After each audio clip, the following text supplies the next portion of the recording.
Good afternoon. So my name is Maíra Santaella. I will be the MC for the event today from the NAZCA team UNFCCC. Thank you very much for joining us today in Belém for the session on recognizing cooperative initiatives supporting the Paris Agreement.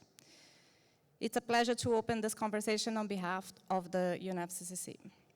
So as many of you know, the Cooperative Climate Initiatives, CCIs, are one of the most dynamic expressions of climate action today. They bring together cities, companies, civil society, sectoral alliances, and many other partners who choose to act collectively, often ahead of policy cycles to advance mitigation, adaptation, and resilience. Their efforts are a core part of the NAZCA portal, where capture the signals, commitments, and progress emerging from these partnerships around the world. The Secretariat works closely with many of you today to improve and strengthen our processes. These improvements matter. They help increase transparency, strengthen trust in climate action, and provide parties with a clearer picture of how cooperation contributes to the goals of the Paris Agreement. Today's event brings together a few connected threads.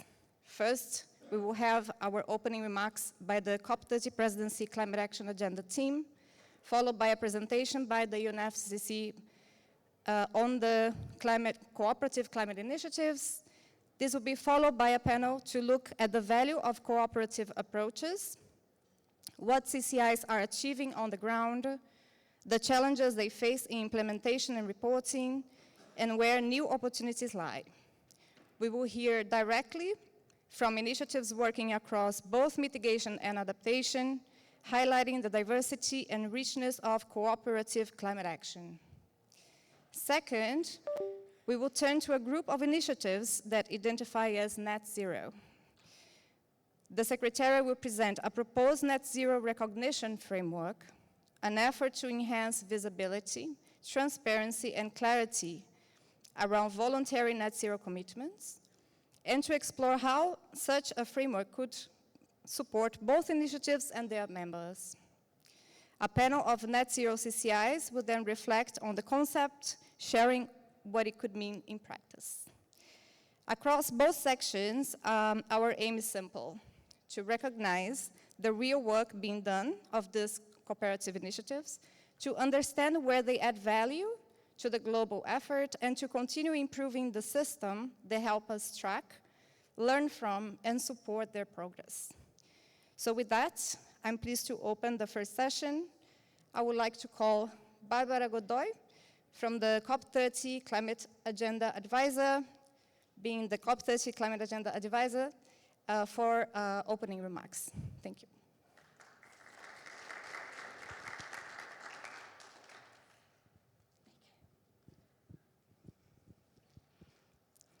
Hello, good afternoon, boa tarde, everybody. And first of all, welcome to Belém. I hope you get the chance to walk around the city as well and enjoy that we get to meet here in an Amazonian city.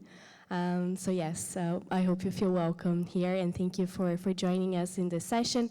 I'll start these opening remarks really sharing in the name of the COP30 Presidency Action Agenda team, sharing our thanks to the UNFCCC Secretariat, but also to the Climate High-Level Champions team. These have been great partners, and everything that we're gonna see, and I'm gonna share a bit with you, has only been possible because of these teams and this unified action agenda. So our thanks to all of you. So this starts we actually started in the COP30 Action Agenda vision like 5 months ago, 5-6 months ago. I don't know how many of you were able to join us in Bonn. And throughout the process, I think there was this guiding line of how can the action agenda support the implementation of what has been negotiated already. And that has been the guiding line for us in building what we are presenting here. So the 6 axes that we see in the action agenda, they are coming as an interpretation of the global stocktake. And it has been really a great opportunity to see throughout this 5-6 months how several of the cooperative climate initiatives that already existed had already been contributing to the implementation of real-world climate action. And I think this process taught us a lot as well. So together with the NAZCA and the Climate High-Level Champions team, we were able to propose this 4-step process for the action agenda. I think Dan Joshpe, the Climate High-Level Champion, always says the importance of us having a predictability and a process that continues, right? So this 4-step process, it starts with coordination. And we've been able to establish these 30 activation groups, of which many of you are probably part of. And the goal there was to coordinate the initiatives that were already existing in each ecosystem. So 30 activation groups, one for each of the 30 key objectives that were presented in this framework. And here, really wanted to recognize everything that we've learned in this process, because we've been able to map more than 700 initiatives and more than 400 actively engaged in this process. And we're also able to include or to get many more registrations to the Global Climate Action platform, which we're very proud of. And I think this should be praised as a great contribution to transparency as well. Second step in this process was measuring, right? So inviting initiatives and learning as well from what NAZCA or GCAP has learned in the past. How can we improve transparency and show really the impact that cooperative climate initiatives are having in this ecosystem in real world? So we're able to improve in 400% the number of initiatives that had been reporting on their results. And I think what we here are also celebrating, right, the 10th anniversary of the Paris Agreement and of global climate action. And in this 10 years, we've seen a lot of the importance of mobilization in the ecosystem. And I think now we're doing the shift to implementation. So it was amazing to see that we had more than 190 initiatives reporting on their results. And these results, they were not only about the number of stakeholders that were engaged within their networks, but they were really real-world results. So we're being able to see number of grids extended, for instance, or number of hectares restored. And I think this really, it's really important to tell the story of how the action agenda is delivering results in reality. So really wanted to thank, because if we're able to tell the story, it's also because of you and your work. I'm very eager to hear more about the partners that we'll be listening from today. Then we come to the third step, and that's showcase. And I hope you've seen the granular solutions in the Climate Champions website. And there, I think we've also learned on the power of the cooperative climate initiatives in really being able to show solutions that are diverse. So I think here we are looking at everything from a global perspective, but then each cooperative climate initiative has a range of actors and is able to really regionalize and tell the story of diversity and showcase solutions and concrete cases that have been implemented in each of the regions and territories. So I think this has also taught us a lot about throughout this process, and really once more I wanted to recognize your work and leadership in making sure that, as Dan Joshpe always says as well, that we have, right, we flood the world with solutions. So I think you've shown this throughout the granular solutions. And then we come to the fourth step, and that is scale. And here, really wanted to thank also Mayra, who has been working tirelessly on making sure that we have the 114 plans to accelerate solutions visible in the NAZCA GCAP platform. So here, the goal from the COP30 presidency, together with the Climate Champions team and IONFCCC, is really, we've learned a lot from what the Cooperative Climate Initiatives have delivered in these 10 years. How can we deliver more? How can we accelerate implementation? If we're setting to ourselves as the southern star to the implementation of the global stocktake, what do we need as an action agenda to be able to accelerate this implementation? So the plans, they are structured around the first exercise of mapping what are the barriers to accelerate specific solutions in several sectors. What are the barriers? Here we're looking at what are the things around finance or policy, regulation, about public opinion, about governance that need to be tackled so the solutions can be accelerated. And then really getting all these initiatives that are working on the same field to bring together to the table and think about how to structure plans to accelerate the solutions, but not plans of their own initiatives, rather collective plans.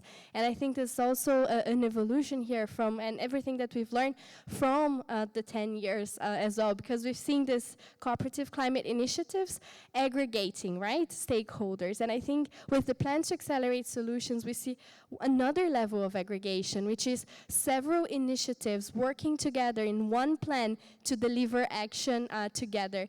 So I hear also to praise this openness of the ecosystem to collaborate and to avoid duplication, right? So we're able to use our resources in the best way possible. So saying that, really wanted to thank all of your engagement throughout this process. I think we do have here also, since we're talking about transparency, a great opportunity for the future in terms of learning. If we're now making this connection with the action agenda supporting the implementation of the global stocktake, we also have another opportunity into learning how we can improve the way we report results and how we're able to aggregate these results and improve the tracking maturity of each ecosystem. I think we've also learned that across the 6 axes, each ecosystem is in a different level in terms of being able to communicate on aggregated impact. I think here invite you to take a look at the yearbook of global climate action that was launched, and that tries to make this reflection on how we are in trends in terms of world and real world economy indicators, and what are the contributions that are being brought forward by the action agenda and by initiatives that are mobilizing investors, subnationals, private sectors, academia, youth, indigenous people. And I hope that by the next global stocktake, we're also able to bring this climate action implementation results as a powerful message and contribution. So really looking forward to hear more about your experiences and keep working. I think Brazilian presidency is now taking place, and we have 365 days to work together. Thank you.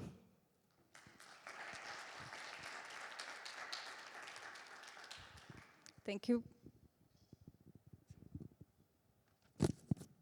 Thank you, Barbara, for those insightful remarks. I would like to now introduce Todd Edwards, our team lead for the Tracking and Recognition Unit, to present on the Cooperative Climate Initiatives.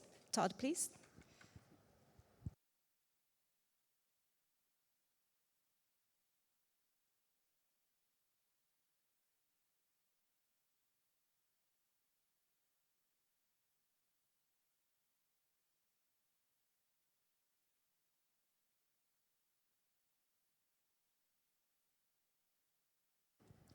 Okay, got that part of technology figured out. The other thing is this clicker.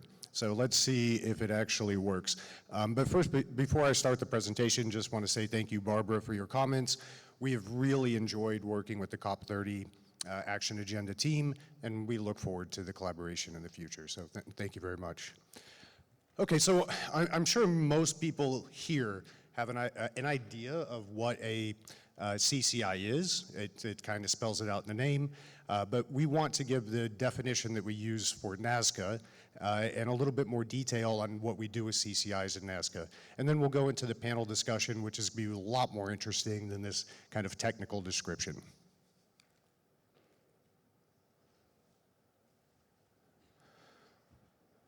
Okay, yeah. So, very simply, it's an effort that's undertaken by multiple stakeholders.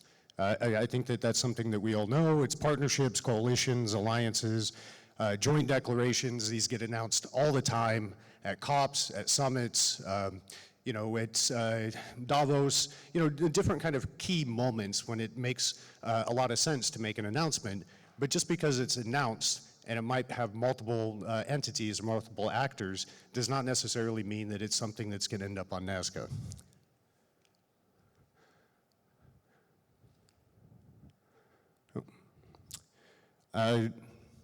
But first, before we get into the registration process for what gets onto NAZCA, it's, you know, really what is the importance of the different CCIs? Why do these CCIs actually even exist? An individual corporation or city can make an announcement that can have a lot of impacts, that can draw a lot of attention, but a CCI has a magnitude of the summation of all of the actors that are within that particular initiative working toward a common goal. And so if you're working toward a common goal and you can add up every commitment from all of the members, it really starts to you think the potential impact is really there. But what we've seen over the years, when these different initiatives are announced, they don't always have the structure or follow through that's necessary. So we want to make sure that those that end up on NAZCA are actually the ones that are going to be tracking progress, they have the right monitoring relationships, and so forth and so on.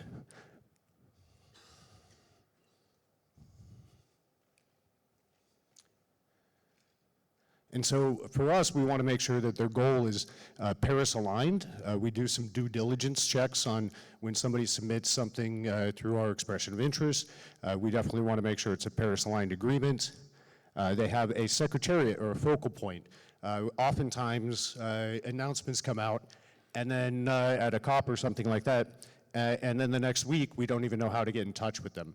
So you definitely want to make sure that there's a secretariat, a focal point, there are organizational arrangements, and then they have the capacity to monitor their work as well going forward.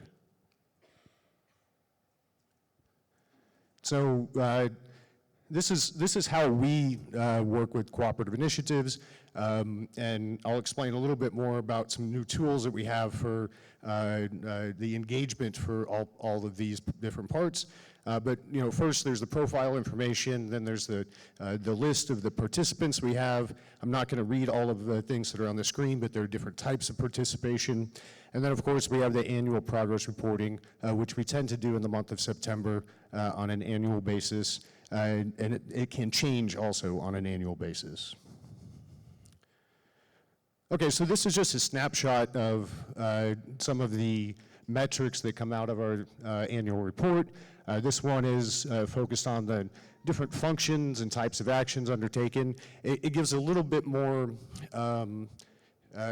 clarity as far as, you know, what type of cooperative initiatives are actually being active. Out of the 259 initiatives that currently are on NAZCA, only 49 reported their annual progress in 2025. So we definitely need to tick that up. Year over year, there's a certain amount that report every single year, and then some that report every 2 years or so forth and so on. So we definitely want to see, with the help of like what the COP30 team is doing, more and more reporting on those initiatives, tracking the initiative level indicators and other information that can be valuable. And then this is just another example, also looking at challenges for the CCIs, not necessarily their members, and clearly funding is the biggest. So this is a new application that we're developing. It's a user engagement tool. This is where an initiative can actually log in to the UNFCCC, They can manage their own profile and then submit information directly to us so that it doesn't have to go over email. You can actually have an account. You can regularly update your profile information, your participant list, and then the survey would be open just during the reporting period. Okay, so just basic stuff, but now to the more interesting thing, and I think I can ask Myra to come up and get us going with the first panel.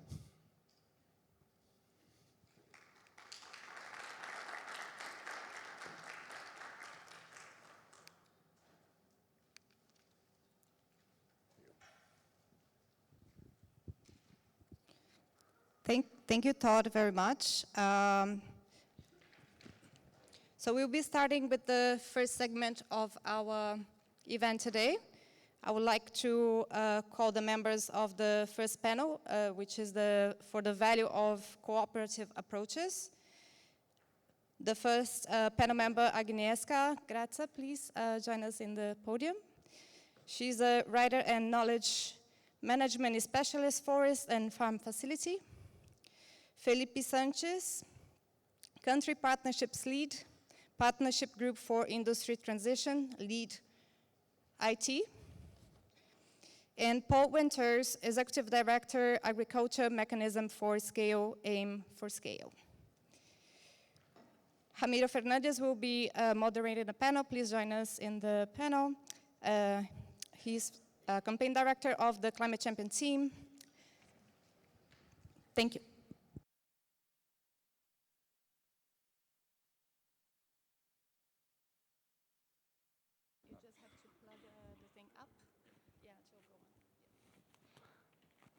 I hope, yeah, it does work.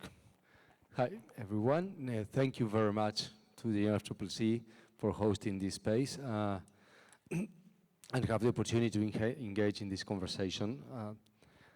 We've got the time settings there, so we know how this works. And we're going to try to do it a dynamic and fluid conversation around here. And I do want to say and recognize, and I think Barbara mentioned it in the opening, 10 years ago or 11 years ago when the NAZCA portal was launched at the COP20 in Lima, there was the initial intent over those days, it was to capture the commitments, the declarations that non-state actors and governments were doing on climate action around the world. And the concept of cooperative initiatives emerged around the UN climate summits and the different COPs where these multi-stakeholder actors were coming here into a COPs and spaces and committing collectively to under shared goals, and that allow us to have and see progress. And that's why we have tens of thousands of actions already reported under NAZCA today.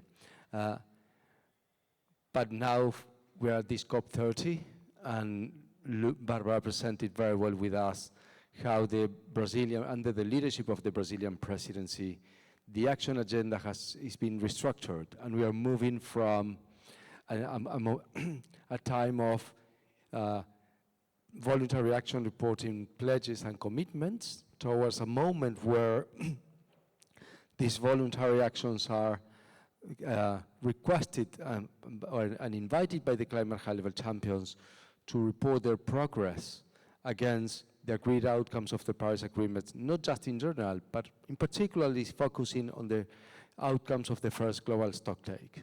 So that's why the 6 axes that Barbara mentioned, each of those axes has specific references to paragraph of the global stocktakes. These being tripling renewable energies, doubling energy efficiency, halting deforestation, reducing poverty reduction, so that different outcomes there that are specifically related in this axis. So that's why I would say the first questions I would like to hear from you, it is to learn more about your initiatives, to know what are those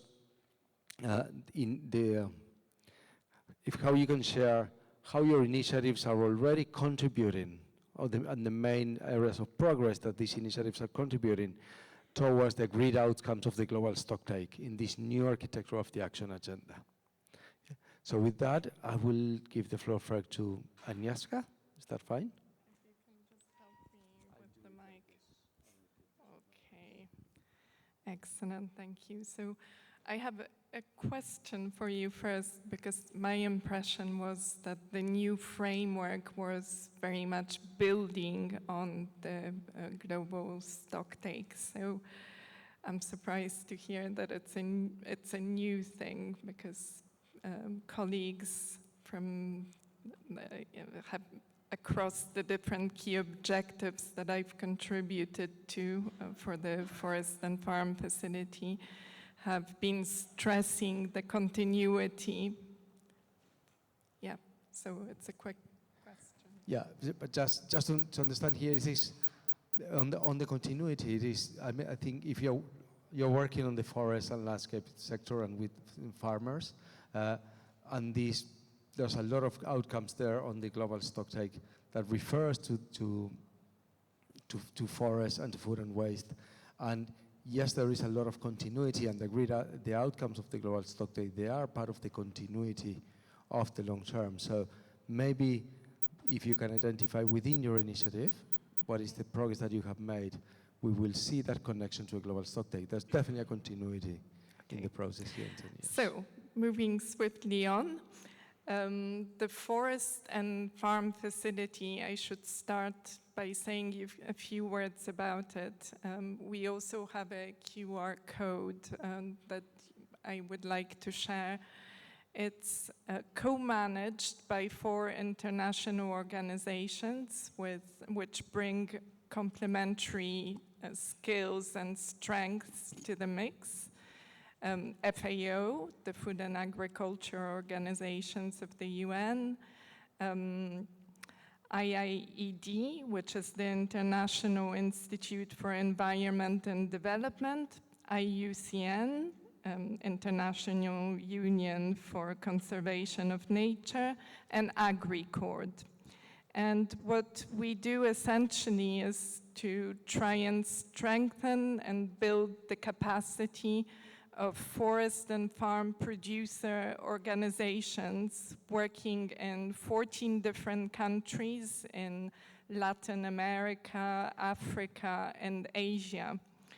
And we have 4 outcomes. We work across these 4 outcomes, which are creating enabling policies and legal frameworks to strengthen said producer organizations, to try and boost their entrepreneurship, access to markets and finance, to improve the delivery of landscape-scale mitigation and adaptation to climate change and climate resilience, and 4, access to inclusive social protection and cultural services.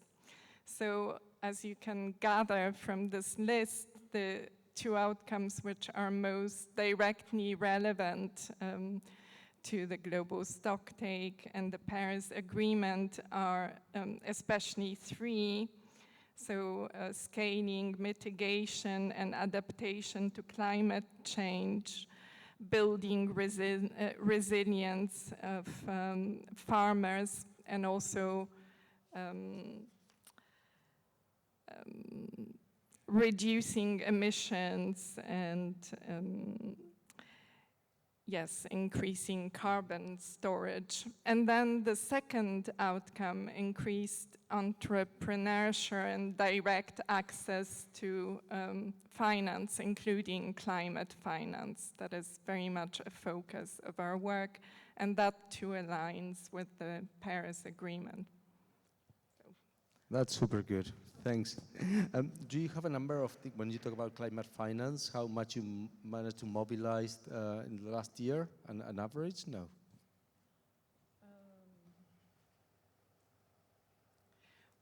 What we've submitted for the KPIs was actually the percentage of our budget which goes directly to forest and farm producer organizations, including indigenous peoples and local communities. And we do quite well on that front because we managed to channel 65%, well, 63% of the total budget, which is, for last year, it was around 10 million, and over the whole span of, I should have mentioned that the FFF was established in 2012, so it's been around for quite a while. And in the second phase, which began in 2018, we've so far managed to bring together around 65 million for the smallholder farmers and the organizations that they represent. That's super good. Thank you very much. Measurable, tangible progress and contribution there. Thank you very much. Felipe, could you share with us a little bit about your initiative and how do you think it's contributing towards the great outcomes of the Global Stocktake, please? Absolutely. Got it? Absolutely. And first of all, boa tarde. I'd like to extend a thank you to our Brazilian hosts for providing us the hospitality that is only possible from a Latin American COP. Mucho obrigado. And I'd like to thank the UNFCCC for having us here today, above all in an air-conditioned room. So I represent the Secretariat for an organization called the Leadership Group for Industry Transition, or LEAD-IT for short. And we are a group of 18 countries and 28 on Monday companies that are focused on reaching net zero emissions from heavy industry. So when we think about, so we firmly sit in mitigation for industry, and when we think about the global stocktake, for us, we don't have those pithy numbers, like you mentioned, doubling energy efficiency or tripling renewables capacity. But what we do know is that we need industrial projects everywhere, not just in the global north, but also in the global south. And what we know from the global stocktake is that we have to increase or move away from just ambition towards implementation. And for that, for us, that means not only continuing to provide the space for our members to be able to show that they are championing the transition, but also moving beyond that. So bringing together business-to-business collaboration on technology co-development. So not technology transfer, which is very much, I mean, if I can speak frankly, a sort of colonial concept, but actual co-development between global north and global south, business to business. And then the other thing we do that moves us more towards implementation is in-depth country partnerships. So we have a range of developing emerging markets and developing economies that want to be ambitious and want to go further. And we know within our network many technical assistance providers, financial assistance providers. So how do we channel that in a coordinated way to help the transition, industry transition in those countries? So this is just a few of the examples of the work that we do and how we've sort of adopted to move from ambition to implementation. Okay, thank you very much. It's clear the progress in the different countries happening and how you're working there. I'm going to come with some measurable numbers behind it afterwards, so put some thought onto that.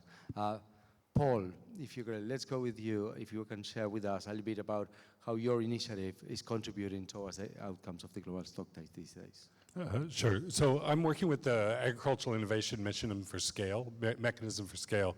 The logic of this is there's a lot of innovations around the nexus of climate change, food security, and agriculture that have the potential to address those issues, but aren't going to scale. I used to work at the International Fund for Agricultural Development and the UN, and IFAD did great projects.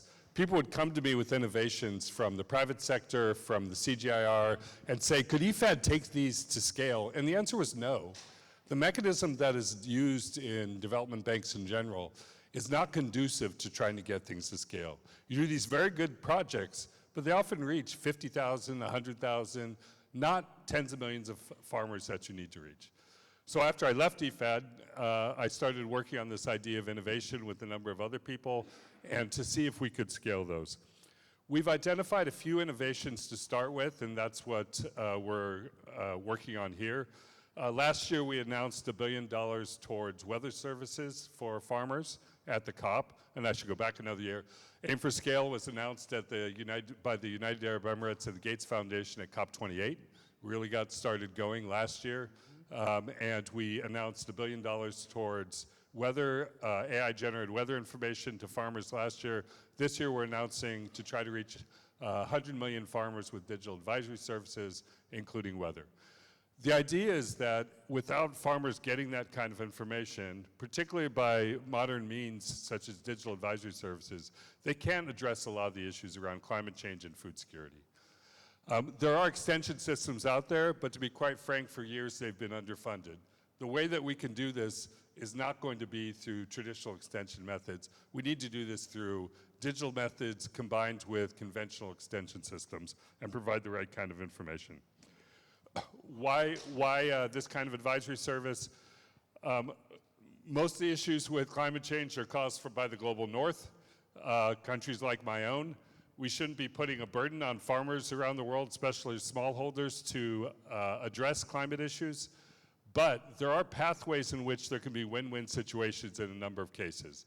Innovations we've identified, like weather information, can improve productivity, improve profitability. In India, we found just providing monsoon forecasts increases profitability by 10%, and this is through a randomized control trial that was done there. Last summer, we provided information with the Indian government, with the University of Chicago support, with Precision Development, this large partnership that provided messages on the onset of the monsoon to 38 million farmers. And we're trying to see how much of a benefit that was, but they got the information out there. So we're trying to reach 100 million farmers working in a number of countries in Latin America, Sub-Saharan Africa, and Asia. Where's the partnership, the cooperation part of this that makes this part of this initiative? In each of those countries, we're working with multiple partners. So the World Bank, the Inter-American Development Bank, and the Asian Development Bank, the development banks in general, IFAD, a bit at FAO, they have the big funding, right, that would allow this to happen. We're working with a number of universities around the world. We have an advisory panel made of 12 academics from around the world. We have technical panels in each of our areas on weather and on digital advisory services, and now starting Monday on livestock, that is half made up of researchers and half made up of implementers from development banks, from UN agencies, et cetera. And of course, most importantly in all of this, we're working at individual countries and directly contacting countries. We're working in 10 different countries around the world, 4 in Latin America, 3 in Africa, and 3 in Asia to start with, and building partnerships in each of those. The Ethiopian government themselves asked, can you put together a committee at the national level to help us create cooperation around this initiative between the different development organizations and the different organizations within the country so they actually talk to each other. We need the Met Agency talking with the Agricultural Ministry and the Agricultural Transformation Initiative. So that's what we're trying to do. As I said, we're going to start doing the same for livestock, and hopefully we'll see you at COP31 with an announcement on that. Thanks. Super good, very interesting, and a lot of numbers put there and showing commitments and progress, and definitely impacting millions of farmers, as you're saying, so clear targets and goals. Just to follow up to see the same element there, you mentioned announcements of $1 billion towards farmers and another, I think, was digital service. Do you track the progress of those announcements? When you said they got $1 billion announced at one COP previous, how they're doing today? Well, the $1 billion was last year. The 100 million is this year, and now we have to track it because we put it in the portal. But we have been setting up tracking systems. Since we're working with development banks, they have monitoring systems that are in place, and so we're using those as the basis. But yes, okay, we are going to track it. But as I said, we'll do so since we've now committed to do that. I would say I was heavily involved with the UAE's COP. And generally the food security and agriculture, and I didn't know this existed. But when I followed up with you with UAE on what of all the food initiatives, what's happened to them, it's been 2 years. And the only one they know a lot about is us because, we engage with them all the time. But a lot of the other ones they don't. So I think this is a great idea to try to do this. And I wish we had known enough about it to get the other partners in agriculture doing this at COP28. No worry, you know now, and we're going to be looking for you in COP30 to 31. So you can thank Brazil for that because they're calling us, all of us, to be accountable on our initiatives and progress. So yeah, we all need to get ready for this new spectrum of reporting on progress there. So thanks. I would like to go to a second question with you, quick there. And there's a reason of, as Todd mentioned to us, about what we call these cooperative initiatives. And there's a theory of change, and I believe that multi-stakeholder collaboration makes massive contribution and help to accelerate action.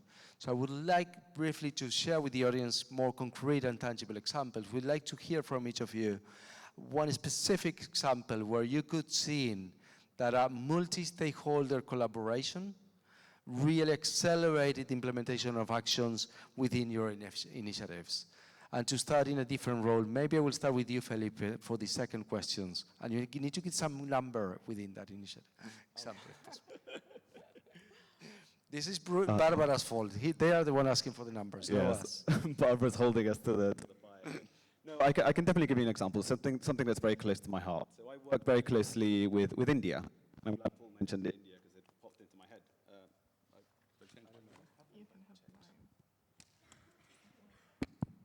And I'm glad we mentioned India because one of the things we know about the world and industry decarbonization is that despite the fact that the global north has benefited from industrialization, we know that the level of industrialization that's needed in emerging markets to bring prosperity, to bring growth, to bring people up is going to create a lot of emissions. You're going to need a lot of steel, a lot of cement, a lot of construction.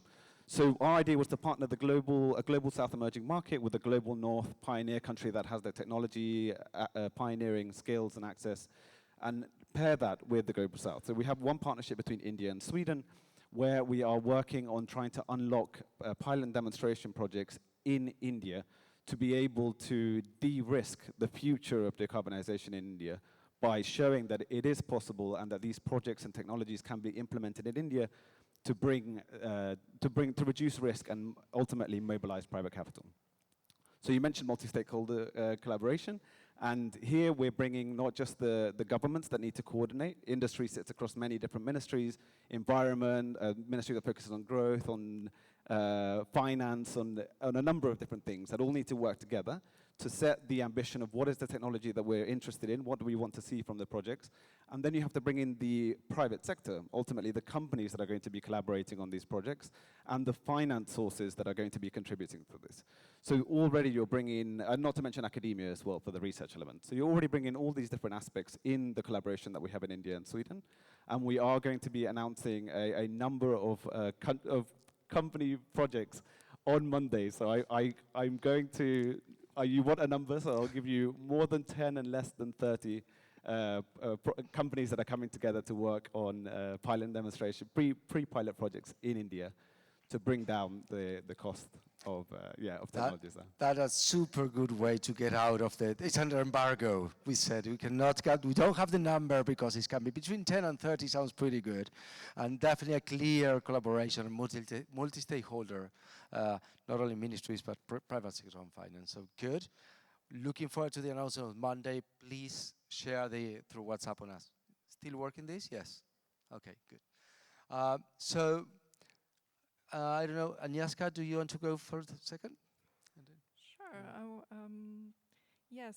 So cooperation, multi-stakeholder cooperation is also part and parcel of our work. We work with governments to facilitate enabling policies for producer organizations, but equally with development banks and climate finance to make it possible. But we also try and facilitate exchanges between different producer organizations by facilitating matchmaking, for example, and training. I was, as far as numbers go, I thought one very successful action was, and one that we can pin down when it comes to numbers, is that we've this year trained in the second phase, so from 2018 to the present year, we've trained 19,800 forest and farm producer organization. They've received training in climate change, adaptation, mitigation, and resilience, and that has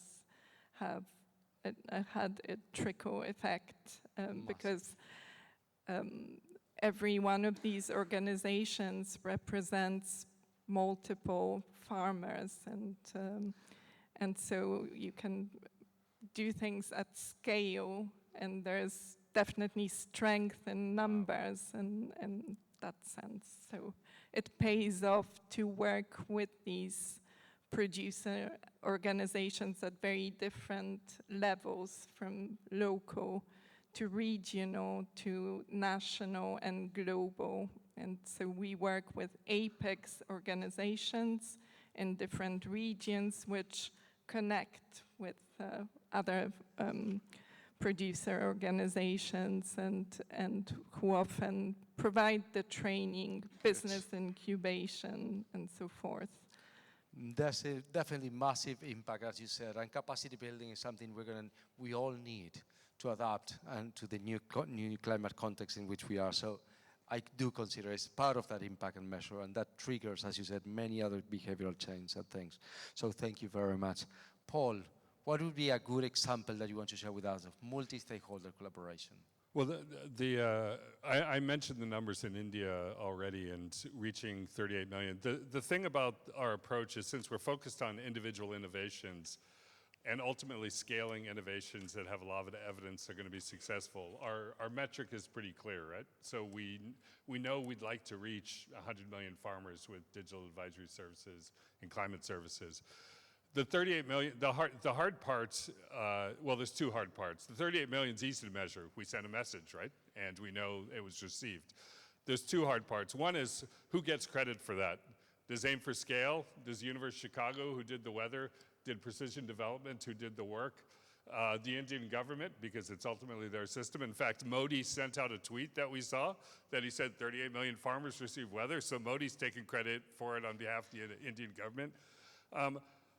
I personally don't care. The important thing is we reached 38 million, but it is attributing all the individual work is a little complicated. You did contribute to that, but that part doesn't matter so much, but you know how institutions work. They like to take credit for these things, and so that part's a little complicated. On the other side, as I said, there's compelling evidence that providing this works, right? That this is a good thing to do, and there's multiple studies that have shown this is helpful. But in this particular case, did it work? We're trying to do some follow-up on that. That part's going to be harder to figure out.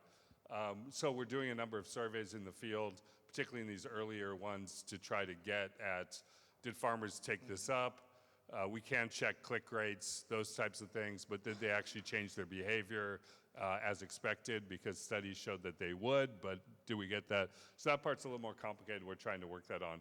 In general, what we're trying to do, though, is build off the fact that most institutions have monitoring systems, so we will be able to monitor this. It's that contribution and whether it has an ultimate effect is a little more complicated. Clear, and I do want to say, scale and massive impact can only be done through collaboration and multi-stakeholders. So it doesn't matter. It requires many actors to contribute to 38 million people to be influenced. So yeah, that could be challenging, and it's going to be challenging for UNFCCC on tracking and reporting. We know that, yes. So final element, and this is the moment that you're going to tell us how we can be help you better. And you know the new methodology that NAZCA has set up and the new mechanism. So what we should be doing from NAZCA and the action agenda and the high-level champions better to help your reporting to be more simple, more streamlined and straight through. And what we should be doing to make these tools that Todd was mentioning better. And I would ask you 1 minute response from each of you. What we should be doing easier. What we should be doing in NAZCA to make your life easier on reporting. Paul, do you want to come first? Sure. 2 points. One is just the reporting itself, we did have some issues trying to decide. We're already a partnership, and we were asked about other partnerships and things, and we're a very specific kind of objective, and I would just say be accepting of that. That has been the case, so thank you. But sometimes you're focused, and we're focused. That's one thing. And then the second thing is to let, not for us personally, but to let more people know about it. I think this would have been helpful at COP28 in the food space. Noted. Thanks. We'll talk with the COP28 team on that. For me, I think it would be first to say that you've already done quite a bit of work to streamline the process, and that's very much appreciated. My next idea was going to be an app to let us self-identify things, and that's already been suggested. So maybe the only thing I would suggest is for initiatives where maybe one size doesn't fit all, and it's quite difficult to come up with quantitative targets.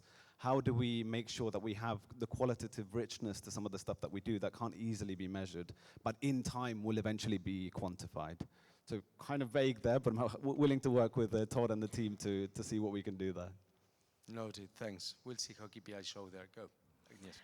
Well, we didn't find the reporting itself problematic because we drew on a logical framework which has been in place and has been refined over the years. However, I've been tasked with registering us for the NAZCA portal, and that was not a smooth process because really, it's maybe I shouldn't be mentioning it, but it's a service provider called Kobo Toolbox. There was a glitch in the system, as far as I'm concerned, which made uploading the form very difficult indeed. So I spent many hours one evening, late into the night, pulling my hair out, trying to work out how to submit the form. And then I found out that I had submitted it 4 times, in fact, instead of once. So that could be improved on because it's incredibly frustrating. But once we've registered, things went smoothly from there on. Okay, good. I've seen the team was taking notes on that, so definitely going to work on it. And with that, I would like to thank all the panel, thank the 3 of you for all your contributions, and looking forward to reporting in the next COP with measurable, tangible outcomes of progress around all of this. Thank you very much for joining, please.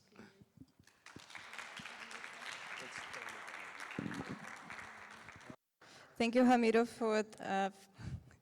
thank you very much for this highlights on your moderation, and the panelists for the important discussions on the cooperative approaches, including your views, also examples on challenges, and also the values in this work. So we are starting our second segment of this event, and with that, I would like to ask Todd to join us for presenting on the Net Zero Recognition Framework.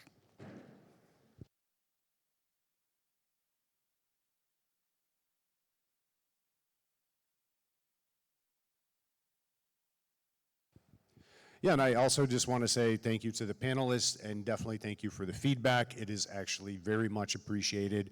Always wanting feedback and finding ways for us to continuously evolve and improve things. So also, before going into the presentation, take an opportunity to plug an event that we're having in this same room at this same time on Wednesday, which is on the NAZCA Portal Redevelopment and Engagement Roadmap. It's a report that is now out. We'll be presenting that report, but it will show the full redevelopment of NAZCA, including the new user engagement tools, where you will not get the toolbox sent to you, but you'll actually have your own login. You can submit information, comes directly to us. So that is actually in production. We're going to be doing some trainings on that, and the first part, or actually over 2026, but starting in the first part of 2026. So we're very excited. If you have time, please come out on Wednesday. Okay, so now getting into the net zero recognition framework. What we looked at in the presentation earlier is, what is a cooperative initiative on the NAZCA portal. So what we've learned is that there are a number of initiatives that self-identify as net zero initiatives, and we want to, and we've been asked to also find a way to give recognition to how they're doing on implementation. Similar to what I was talking about with the cooperative initiatives, well, a multi-stakeholder declaration could be announced, but if there's no follow-up on it, we don't actually know the impact that it's making. And so we do know that there are a lot of commitments on net zero, and this framework that you're going to see, it's voluntary, it's opt-in, but it's really just about where are those actors on their journey toward achieving net zero, providing some transparency. But the slide that you see here is about the socialization process, more or less, of how we got to where we are today. Basically starting with a couple of years ago, we came up with a first draft implementation plan on recognition and accountability framework, which we soon found out was not ready to be implemented. So after getting feedback, so we went through an independent consultation process with 2 co-chairs that took that plan and then really tried to engage with different sets of stakeholders to see what would work, what wouldn't, what's missing, how can we do better, and they brought recommendations back to us. They brought the recommendations to the Secretariat, and we received those in May of last year. We took those recommendations, we transformed them into a plan, or a concept rather, and we did some socialization with that, including an event at COP 29. And it was very positively received, but we did get a lot of clarification questions. So that said, to us, it's not quite ready. We then took all of that feedback, we detailed it out even more, and we now think it's in a very good spot after doing more socialization with the concept, including with a mix of different stakeholders, non-party stakeholders, parties, initiatives, academics, so forth, so on. So that's what we're going to be presenting today, and then we'll have a panel on that topic, and I'll also talk a little bit about next steps coming out of COP. Okay, so I've already mentioned that it's a voluntary platform. I'll reiterate this farther along in the presentation, but it means an initiative would have to opt in, and any of the members of that initiative could then opt in after that. So it's a nested approach. The initiative and then a membership that's associated with that initiative. And it has a number of benefits. We're going to look at a slide with more benefits toward the end, but one is about peer-to-peer learning. If you see where your peers are on their journey, then you can start to establish, well, what are the challenges you're having to get to the next, to the next step. Okay, so this is kind of what I was mentioning before. Part 1, a net zero initiative that wants to be deemed an eligible net zero initiative for the net zero recognition framework definitely has to be a CCI. We presented the criteria to be a CCI in the beginning, so that's part 1. What's different is they have to submit some supplemental information. This supplemental information we identified through the recommendations that we received from that independent consultation process, and then, of course, added in some of our pretty basic things. You have to meet the ethical requirements of the UNFCCC, and you have to report annually. But the 2 key elements here that would be documents that would be submitted to us, one being the criteria that the initiative uses to make sure that it is science-based, that it is aligned with the Paris Agreement, aligned with 1.5, and making sure that that criteria has been reviewed by the independent third party, an independent expert group. The second is submitting a document to us about the degree of alignment that initiative has with the H-leg recommendations. We are not going to do an assessment, we're not analyzing it, we just want it for transparency purposes. This is because every initiative is unique.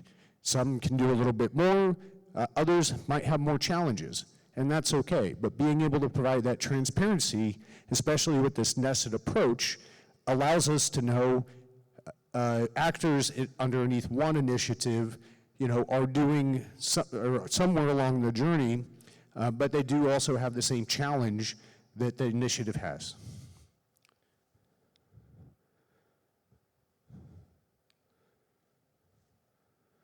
Okay, good. Okay, so this is kind of what I mentioned before, that the CCI first has to opt in. If the CCI opts in, they can become an eligible net zero initiative.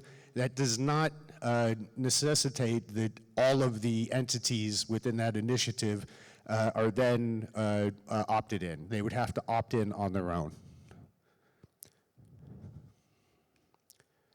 But this is a slide I'm going to spend the most time on, so I'm going to put the clicker over here. So again, the nested approach, you have the eligible net zero initiative, and then this is what the actors have to do. It's a series of levels and steps. It's information, it's just providing transparency, but it's information that would be submitted to us. Some of it already is submitted to us, but we're not really trying to duplicate anything. We want to get this information from the ecosystem where available, or it's some documents that might need to be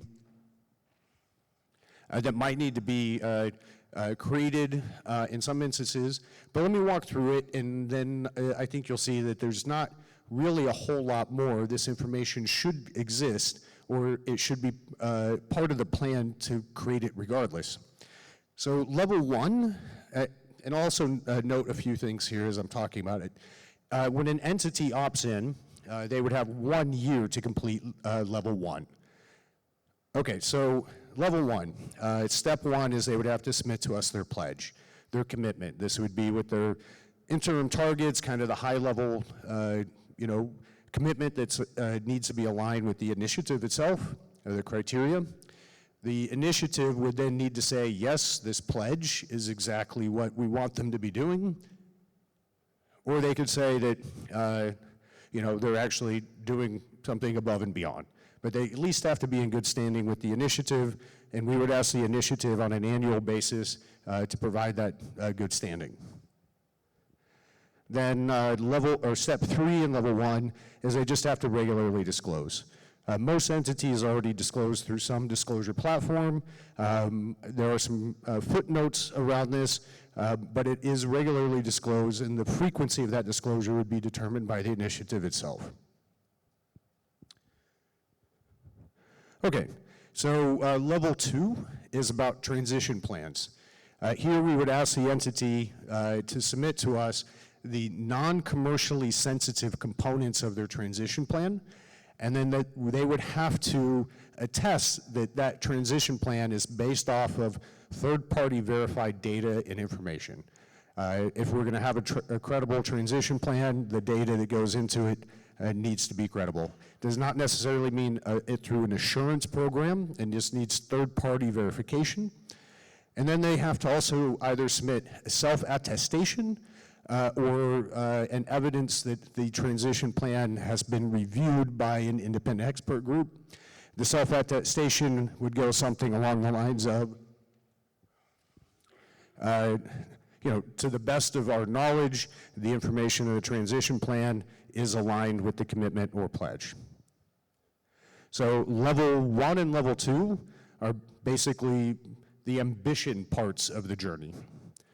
Then level 3 and 4 are the progress parts of the journey, and they're cyclical. So level 3 is kind of like that carrot in the middle of the journey, where the entity can submit evidence or that's demonstrating progress toward net zero, toward their interim target. This could be a case study. The example I tend to use is, well, they haven't quite met their interim target, but they did fulfill their renewable energy goal on that path toward the interim target. And that's something to recognize, it's something to celebrate. So this is an opportunity to, say that they are, working toward their overall goal. Okay, so level 4 then would be actually achieving the interim target and providing evidence that it has been achieved, and then also reaffirming their commitment to the next target. So once that is actually done, they would get recognition for achieving their interim target, and then level 3 and level 4 would be reset. And then of course, when it's reaching the final goal of achieving their net zero commitment, then they can reach level 5 and provide supplementary information of maintaining that or even going farther. So again, the idea here is that it's on transparency. It's pretty straightforward. It's about recognizing leadership, but conceptually, me just talking about it might not be the best way, because we all have different ideas of what it might look like, and this is how we think it would look like. So again, it's a nested approach. You'd have initiative level information at the top, the documents that they've submitted, a link to their profile, and then all the entities listed underneath that opted in within that initiative and where they are on their journey. And from there, you can of course see the entity profile, or you can get more detailed information and have access to the documents that they have submitted to us. And of course, as we're redeveloping NAZCA, all the information will be downloadable, and that's not only with this particular component of NAZCA, but all of the different components. Okay, so from here, maybe I'll talk a little bit about next steps. We've done a very thorough socialization process, multiple years working on this, but we know that it still might not be perfect. But just keep talking about it, we might not actually figure out where there could be flaws or the technical feasibility or processes. So starting in 2026, we will pilot this with some initiatives and a limited number of members of those initiatives. So we're looking forward to hearing from you if you are interested in being a part of that pilot, and we'll start doing some outreach in 2026. But from there, just want to do a little bit of a recap. So keeping in mind that level 1 and level 2 are on ambition. Level 3 and level 4 are on progress. Level 5 is meeting net zero.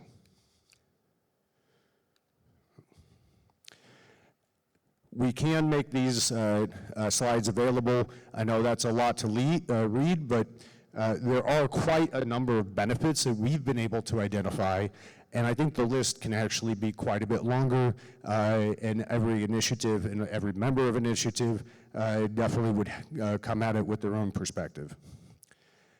And then we have some key messages to think about. Again, it's recognizing leadership, it's about transparency, it's a place where information can be disclosed in a centralized place, and it's a voluntary framework.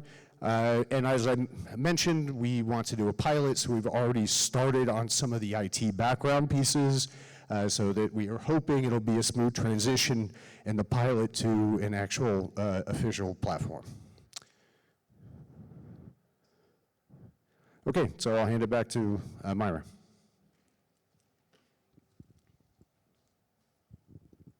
Thank you, Todd, for this comprehensive presentation. Just conscious of the time, we need to be a little bit shortened in the panel. So I would like to invite the panel for the segment of Net Zero Committed Initiatives, Johan Falk, CEO and co-founder, Exponential Roadmap Initiative, ERI. Please join us in the podium, thank you. Lindita Jafferi, Initiative Lead UNFCCC, Fashion Industry Charter for Climate Action, and Kane Tanaka, Non-State Actor Engagement Lead, WWF Japan Climate Initiative. Romain Pouvet, please, is going to support the moderation of this panel. He's a Climate and Energy Engagement Lead of the World Benchmarking Alliance.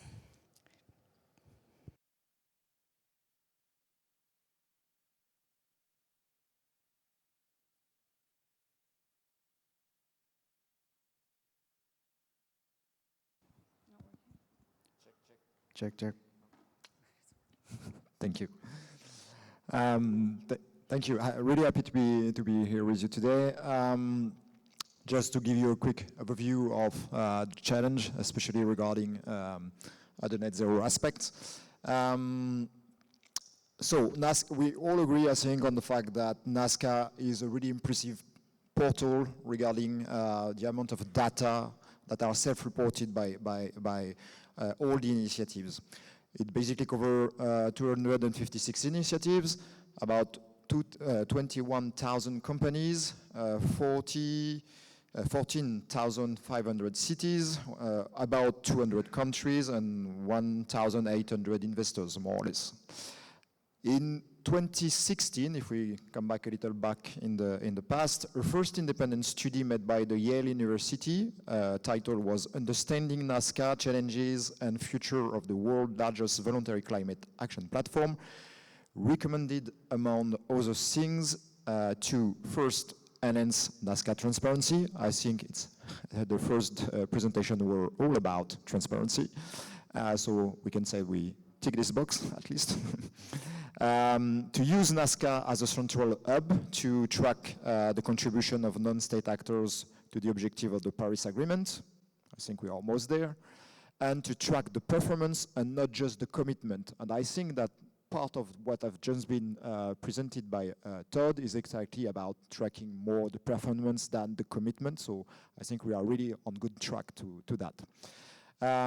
As you know, this panel is focusing on Net Zero Committed Initiative. So let me share with you a few insights on the report from Target to Transformation Transition Planning as Core Economic Strategy that has just been published by the World Benchmarking Alliance, using the methodology developed by one of this initiative of NAZCA, which is called the ACT Initiative, and using also the WBA Just Transition method, where we have assessed 1,260 companies' climate transition plan.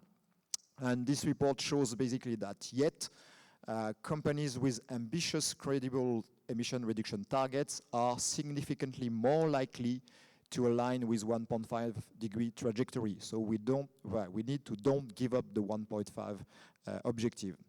That's confirming that the fact that credible target really help driving real world impact.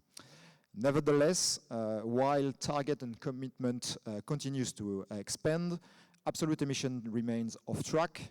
82% of the companies we have assessed have emitted more than their 1.5 degree sectoral pathways permit to do. Most of the transition plans that are published by the companies are incomplete. They have barely no information on the decarbonization levers and the investment plan to reach their net zero target. And only 16 companies over the 1,260 we have assessed have set measurable targets to address the social impact of their decarbonization, because net zero is not only about GHG reduction emissions, but it's also about just transition. So the net zero recognition framework that has just been introduced by Todd is, I think, a fantastic opportunity to really enhance the transparency and the recognition for the Net Zero Cooperative Climate Initiative and their members. So to discuss that, we have together with us Linita, Joan, and Ken. And so I have a few questions for you guys. So the first question is really, can you give a quick overview of your initiatives and how they really address the net zero challenges? What were the initial commitments on net zero, and how have you progressed on that so far? So it's really a question for all of you. Linita, you want to start? Ladies first. Okay, thank you very much. So yeah, I think just for those of you who don't know, in UNFCCC, as part of Global Climate Action, we have multiple streams of work, and one is really looking at incubating initiatives, which at some point need to be implemented somewhere else. But what we do is really we bring people from one sector together, and we get them to think a little bit, what does Paris Agreement mean for them? So it's not just for big companies and multinationals, but it's really looking at the entire supply chain or value chain and start thinking, how do we translate now these goals of Paris Agreement into something that works for the industry? So what we've done with the fashion charter is we've done exactly that, and we came up with the first version of the charter, which was not very concrete in terms of the targets, but 2 years later, in 2017, we updated those targets. And I must say, even if you look at those targets even today, they're quite aligned with what we were talking about, because we were looking at the highest possible ambition and trying to get consensus around those. So what we did there is The first kind of overarching target is to set science-based targets, midterm and long-term. If companies are not in the position to set science-based targets for multiple reasons, then they're welcome to set their own targets, which would come to 50% absolute reduction by 2030 and then a net zero by 2050, but they should be third-party verified. The second overarching commitment is for these companies to report year on year, annually, publicly, on how they're doing with their commitments. So the first year, if they report for the first time, they would be, welcome to choose if they want to do it publicly or not, but from the second year, this would become a public requirement. And then the third overarching commitment there is designing and submitting and publishing a climate transition plan.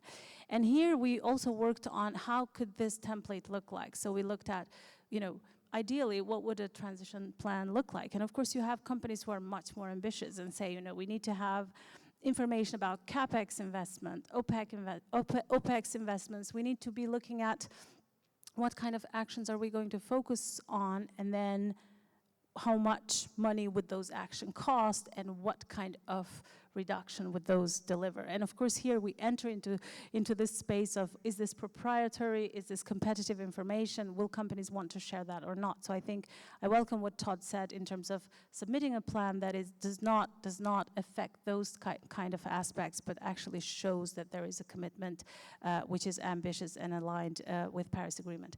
What we have in the charter further is of course more principles that say you need to set 100% renewable electricity goals and do that in alignment with best practice standards out there. We ask them to look into the materials and choose how to pick materials with less climate impact, but at the same time start building and designing systems for a circular economy in the future. We have special commitments around looking at working with financial institutions to design financial instruments. We have commitments around working with value chain partners and bringing them along in the journey.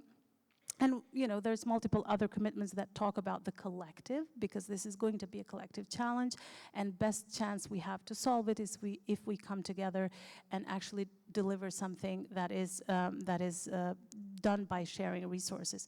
But one thing that I'd like to highlight really here in this convening is that something that was mentioned by Felipe and lead it as well, is that ability to co-design solutions. I think what we're seeing right now with these targets, and we have to ask the question on why it's not working, is because we've got scope 1, 2, and then we've got scope 3. For some industries, fashion sector is that industry, for example, 90+% of emissions are going to be in scope 3. And what you see in this industry is the multinationals being in countries where renewable energy solutions are available, but then the scope 3 emissions are usually in developing countries. What happens there is that these companies then go to their suppliers and tell them, you now switch to renewable energy today, because 2030, these are my targets, and I'm going to have to implement these targets. So I think here we have a situation where it's more like pushing the supply chain to change regardless of conditions that are not really there. So I think this kind of embeds that whole concept of just transition. We need to be looking at how do we co-design solution, listen from supply chain what solutions should be more appropriate rather than designing them somewhere else and just coming up with what that could look like. Of course, this is not, I think there's exceptions to this, but I think typically it's what happens putting that burden on the supply chain. So these are some of the things that we look at. How do we elevate the voice of manufacturers as well in this conversation? How do we make sure that we talk about the difficulties that they have to find the right financing instruments?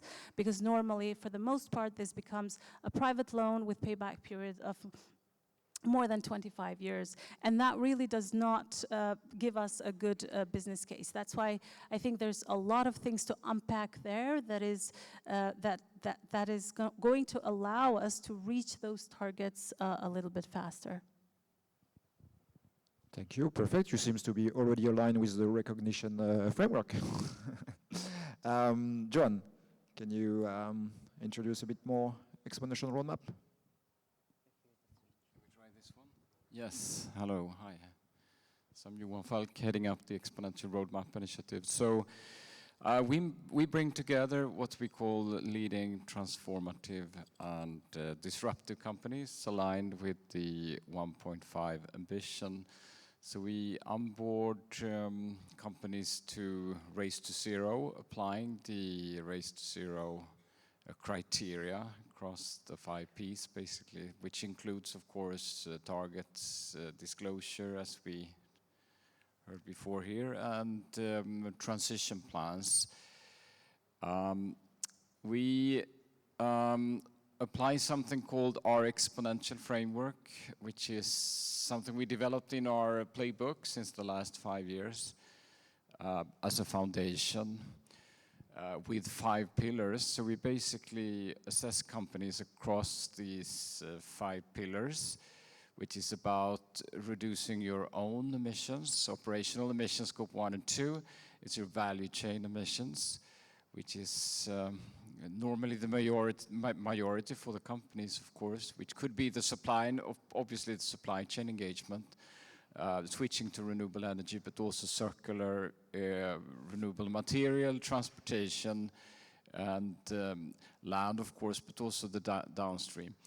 But we also highlight the need for companies to scale up solutions, what we call climate solutions, according to some kind of high integrity framework.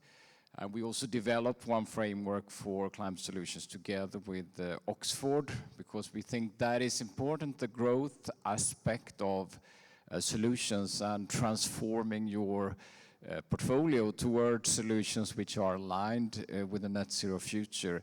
And the 4th pillar is basically about investing in the transformation, which could be in new technologies, business models, in your own operation or upstream or downstream, as well as in nature and carbon removals. And finally,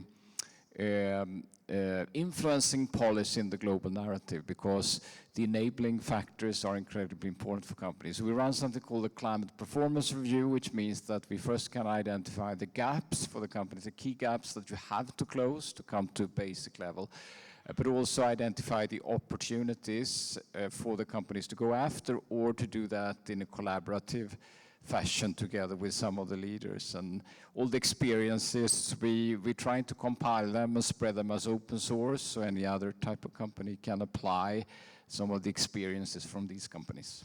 So that's what we're doing. Thank you. Ken. Yes, thank you. Thank you for having me. I'm working for WW Japan, and Japan Climate Initiative is a coalition of non-state actors in Japan. And working with 2 other organizations, I'm a member of Secretariat of JCI. And the JCI is a platform where Japanese non-state actors who committed to climate action can gather to share their knowledge and experiences with each other. And also, JCI Secretariat is making a bridge between non-state actors in Japan and the international community. So the uniqueness of JCI is the domestic, Japan-focused multi-stakeholder coalition. That's the uniqueness. It was launched in 2018. The entry criteria was very broad and very general. We had a founding declaration that all members have to commit or agree on, and then that's the only criteria they have to agree on. But in 2021, after 3 years from the establishment of JCI, it was the timing that the net zero by 2050 became a global standard after the publishment of IPCC 1.5 report in 2018. So we updated our criteria, updated our founding declaration so that it aligns with the 1.5 goals. And also we created the entry criteria that new members have to meet one of those criteria. So that kind of a step we made over the 3 years after the launch. But that criteria is not enough for all members to be aligned with the 1.5 degrees pathway. So that's why we launched the JCI Race to Zero Circle, which is an inner circle within the JCI membership. And then it serves as one of the partners of the Race to Zero campaign. So through the JCI Race to Zero Circle, our members can join Race to Zero, and they can challenge the difficulties of the really achieving the 1.5 pathway. So that's JCI had made a progress towards the 1.5 pathway, I think. Thank you. We have already seen some complementarity and similarities between your initiatives and the recognition net zero framework introduced by Todd. So I would like to ask you what could be for you the benefits for you and for your members, obviously. What could be the benefit or the challenge in using the net zero recognition framework? And if there are any challenges, how do you think we can collectively overcome those challenges? Ken? Yes, so we have our members at a different level of climate action. So in the circle of Race to Zero, they are committed to the criteria aligned with 1.5 pathway, but other members are not that much. They are committed to climate action, but they are not on track towards the pathway of 1.5 degrees. So I think this framework can be a platform where our members who are not taking action in line with 1.5 can try how they can be a part of the international non-state actors committed to 1.5, and also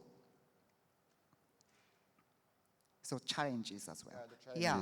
And there's a challenge as well. Yes.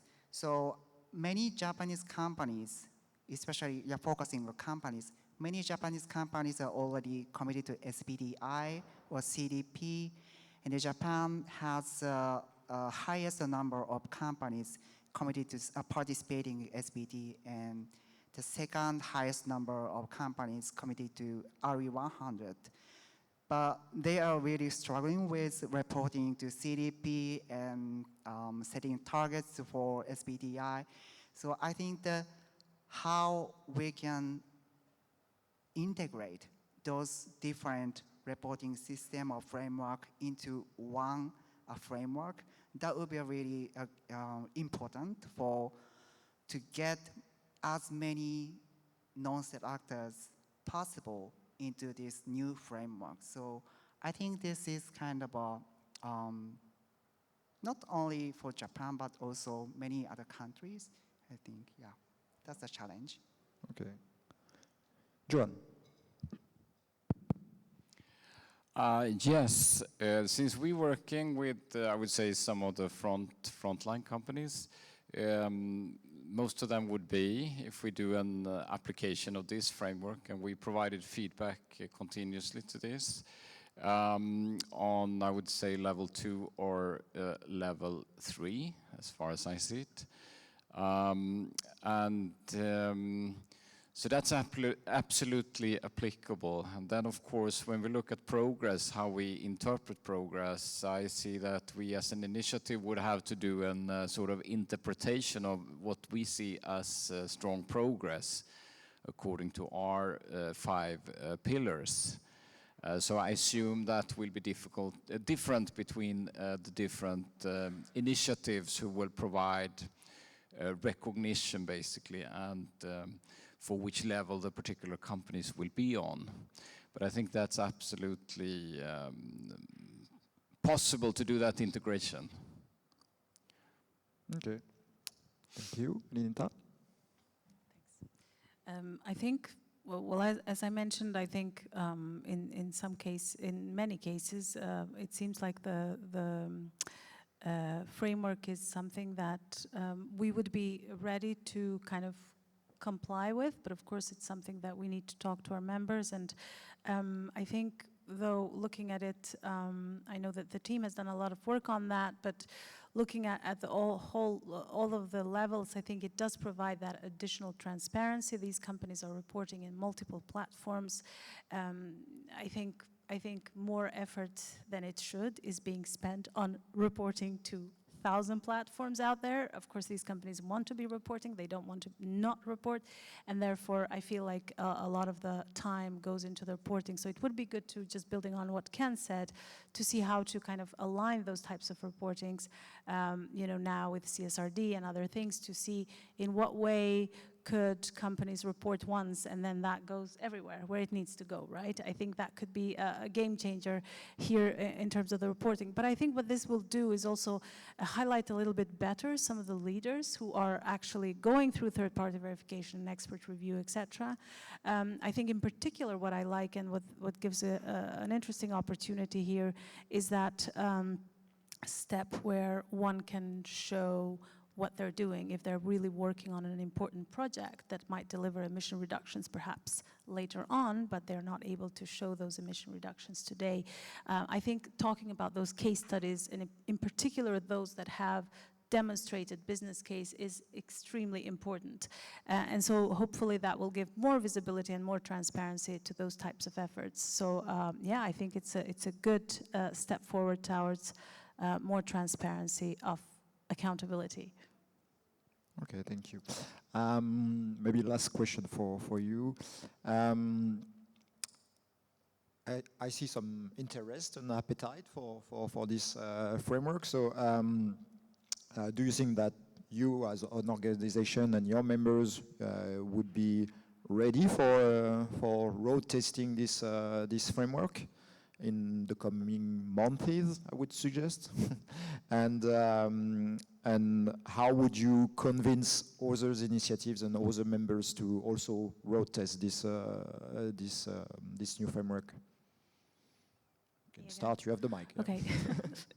I think, well, just to let everybody know, for the time being, every charter member reports through CDP, which means that those reports also are highlighted, are directly incorporated in the NAZCA platform. So I think some of it is already there. What is not there, of course, is the transition plans and you know, other areas that Todd spoke about.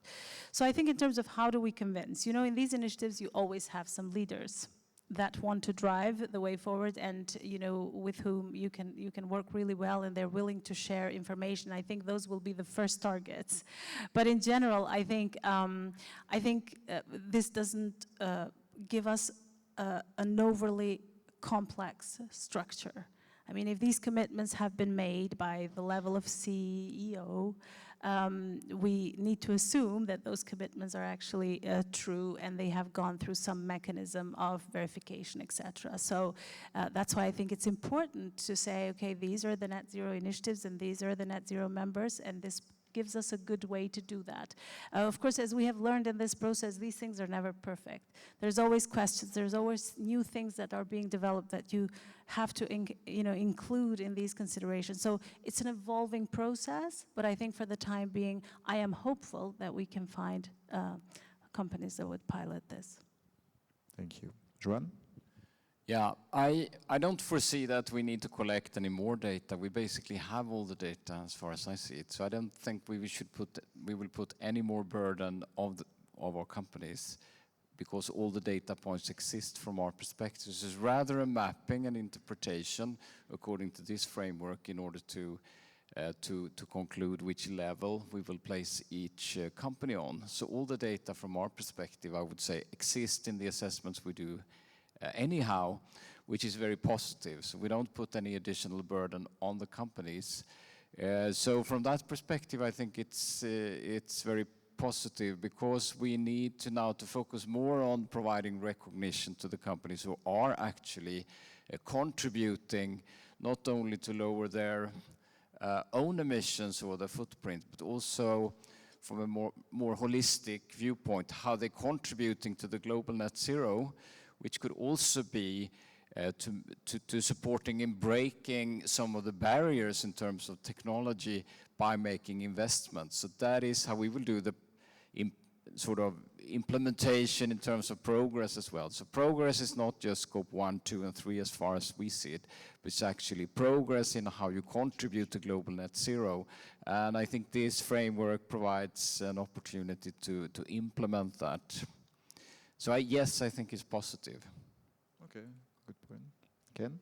So from the perspective of domestic initiative, I think I'd like to invite SMEs in our initiatives, especially because they don't have, they don't know where they are and what they have to do and how they start their action, actually. So I think that this framework would be an entry point for them to start their climate action, actually.